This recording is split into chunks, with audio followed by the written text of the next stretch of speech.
మీరు Telangana public school అని కులాలు మతాలు అన్నిటికీ అతీతంగా పెట్టే కాన్సెప్ట్ ఇది. కరెక్ట్. ఇటు బయట చూస్తే గురుకులాలు, ఎస్సీ గురుకులాలు, ఎస్టీ గురుకులాలు, బాలికల గురుకులాలు, బాలరాయి, ఇట్లా రకరకాలుగా రెసిడెన్షియల్ సిస్టమ్ ఒకటి ఆల్రెడీ ఎస్టాబ్లిష్ అయింది. మన దగ్గర 29 రకాల స్కూల్స్ ఉన్నాయి. అవును, చాలా ఉన్నాయి తప్పు అది. రకరకాల పేర్లు, మైనార్టీ, తప్పు, అదే ఇది తప్పు, కరెక్ట్ కాదు. కస్తూరిబా గురుకులాలు అని మీరు రకరకాల- బయట ఆ, elementary school, middle school, high school, 12th వరకు అంతే. ఇంతే ఉంటాయి ఎక్కడైనా కానీ. ఉమ్, సో ఇవి ఇట్లా పెట్టుకుంటే కూడా బాగుంటుంది, బట్ ఇట్లా పెట్టుకున్నంత కూడా ఇన్వెస్ట్మెంట్ పెరుగుదని నేను అటు ఒకటే స్కూల్ రికమెండ్ చేశాను యాక్చువల్గా. దానికి అందుకని మేము అన్ని మార్చే కూడా ఒకటే అవకాశం అంబ్రెల్లా కింద తీసాం. మనం వస్తుందా సాధ్యమేనా? పాలసీ ఉమ్. సీఎం అనుకుంటే అయిపోద్ది. మీరు సీఎం గారే Cabinet కాదు, అనుకుంటే పోద్ది. మీరు ఇచ్చిన పాలసీ సీఎం గారికి కాదు ఇచ్చింది, ఎడ్యుకేషన్ మినిస్టర్ కూడా ఆయనే, ఫైనల్ డెసిషన్ ఆయనదే ఇక. సమాజానికి కూడా ఇచ్చాం, అంతే. ఆ. సమాజానికి కూడా ఇచ్చాం. సమాజానికి కూడా ఇచ్చారు, ఓపెన్ గా పెట్టారు డాక్యుమెంట్ ఇది. అంటే మీరు ఓపెన్ గా డాక్యుమెంట్ పెట్టడం పై కూడా ఒక చర్చ జరుగుతుంది. పెట్టకపోతే కూడా చర్చ జరుగుతుంది. ఇది ఎందుకు జరుగుతుందంటే ఎడ్యుకేషన్ పాలసీ ఫర్ తెలంగాణ 2026 ఇది గవర్నమెంట్ అప్రూవల్ చేయలేదు, ఇంకా దీన్ని ఒప్పుకోలేదు, ఏం లేదు, ఓపెన్ డాక్యుమెంట్ పెట్టేశారు మురళి గారు అనే ఒక విమర్శ కూడా ఇప్పుడు వస్తుంది. ఎన్ఈపీ ఉంది, ఆ, ఎన్ఈపీ ఉంది, ఉమ్, న్యూ ఎడ్యుకేషన్ పాలసీ ఉంది. అవును. So new education policy circulate అయింది, అప్పుడు క్యాబినెట్ అప్లై అయిందా? ఆ సర్క్యులేట్ అవ్వడం వేరు, మీ వెబ్సైట్ లో పెట్టేశారు ఇది ఆల్రెడీ. అది వాళ్ళు కూడా పెట్టారు ఎన్ఈపీ. పెట్టారు. మరి మీరు కొట్టారి కమిషన్ రిపోర్ట్ కూడా పెట్టారు వెబ్సైట్ లో పెట్టారు, అప్పుడు ఓపెన్ గా పెట్టారు అందరికి. అసలు కమిషన్ రిపోర్ట్ ఎవరు అడిగారని ఒక చర్చ కూడా వస్తుంది. మిమ్మల్ని అడిగారు రిపోర్ట్ ఇమ్మని. అంటే వాళ్ళందరూ మరి జీవో చూసుకోవాలి అది. సో కమిషన్ ఎట్లా ఫామ్ అయింది, commission subject terms of reference ఏం పెట్టారు, సో అంత క్లియర్ గా ఉంది కదా. మేము ఒకవేళ మేము వాళ్ళు అడగలేదు అనుకోండి, సీఎం గారు ఏం చేసుకుంటారు?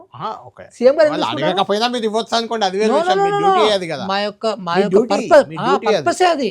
Whole main purpose of constitution ఏంటంటే ప్రీ ప్రైమరీ నుంచి మొదలుపెట్టి సో యూనివర్సిటీ ఎడ్యుకేషన్ వరకు ఇంక్లూడింగ్ టెక్నికల్ ఎడ్యుకేషన్ వరకు అంతా కూడా కలిపి కాంప్రహెన్సివ్ పాలసీ ఇవ్వమని జియో ఇచ్చారు గవర్నమెంట్. ఓకే, మంచి పాలసీ. చాలా అంశాలు కొన్ని వివాదాస్పదం మారినా చాలా మంచి పాలసీని మీరు థ్యాంక్ ఇచ్చారు. యూ అండి. అంటే మీకేమనిపిస్తుంది మురళి గారు, ఈ పాలసీ నిజంగా ఇంప్లిమెంట్ ఈ ప్రభుత్వం చేస్తుందని అనిపిస్తుందా? చెయ్యాలి అని మీరు కోరుకుంటున్నారు, మేము కోరుకుంటున్నాం. ఇంకా చాలా మంది కొన్ని ఏవైతే ఉద్యోగాల జీతాలు వైవో అలాంటి కొన్ని ఇష్యూస్ని పక్కన పెట్టినా మిగిలినది యాజ్ ఇట్ ఈజ్ అమలు చేసే అవకాశం ఉందా? ఒకవేళ చెయ్యాలని అనుకుంటే ఎన్ని సంవత్సరాలు పడుతుంది ఇది మొత్తం మీరు ఇచ్చిన పాలసీ మొత్తం అమలు అవ్వాలంటే? First thing I'm very happy that అదే క్షణంలో ముఖ్యమంత్రి గారు 200 తెలంగాణ పబ్లిక్ స్కూల్స్ అప్లై చేశాడు. అసలు 200. దేశం మొత్తంలో ఆ క్షణంలో డిసిషన్ తీసుకున్నది ఇంతవరకు ఏ కమిషన్ జరగలేదు. Yes or no? Proposal based గా. Yes or no? అవును. అంటే మేము అట్లా కమిషన్ రిపోర్ట్ ఇచ్చాము, అట్లా ప్రజెంటేషన్ అయింది, ఆ క్షణంలోనే సీఎం గారు ఈ 200 స్కూల్స్ మనం చేద్దాం ఈసారి 100 కాన్స్టిట్యూన్సీలో ప్రతి ఒక్కొక్క మండలం తీసుకొని ఒక్కొక్క మండలం 2 స్కూల్ చేద్దాం అనే డెసిషన్ ఉంచారా?